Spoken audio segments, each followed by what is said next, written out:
Kecelakaan lalu lintas kembali terjadi di Jalan Raya Sadeng, Desa Sadeng, Kecamatan Lewi Sadeng, Kabupaten Bogor. Sebuah mobil Daihatsu merah bernomor polisi F1083RW melaju dengan kencang mengakibatkan menabrak 7 kios dan 1 pengendara motor.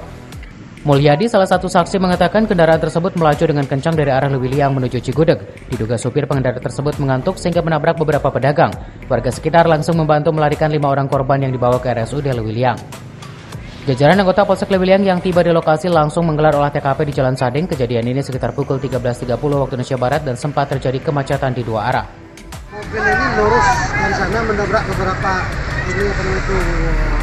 gerobak dagangan ke sini. Pas saya berada di sini, saya ketabrak di ujung di dalam. Itu kejadian ini. Sekitar pukul berapa? Ya sekitar setengah jam yang lalu. Saya jalan kaki di sini. Jalan kaki mau belanja. Mobil itu udah nyampe ke sini. Nggak sempat lari lagi kan. Saya juga di bawah mobil nih. Kasih. Dugaan sementara ngantuk apa gimana sih? Prediksi saya ngantuk. Ngantuk ya? Ngantuk dari sana tuh. Kalau di sini mungkin karena ngelak sesuatu. Kalau dari ujung sana dia mulai mungkin ngantuk. Telah terjadi kecelakaan beruntun kendaraan roda 4 Daihatsu Tigra menabrak warung dan pedagang di sekitar Jalan Raya Sadeng.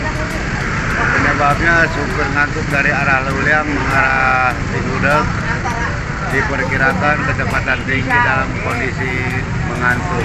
Korban sendiri luka karena terjepit oleh gerobak dan yang satu itu busuk sama kendaraannya. Lalu dia pingsan, langsung akan dibawa ke rumah sakit Lewiliang. Dari Lewi Sadeng, Kabupaten Bogor, Iman Abdurrahman melaporkan.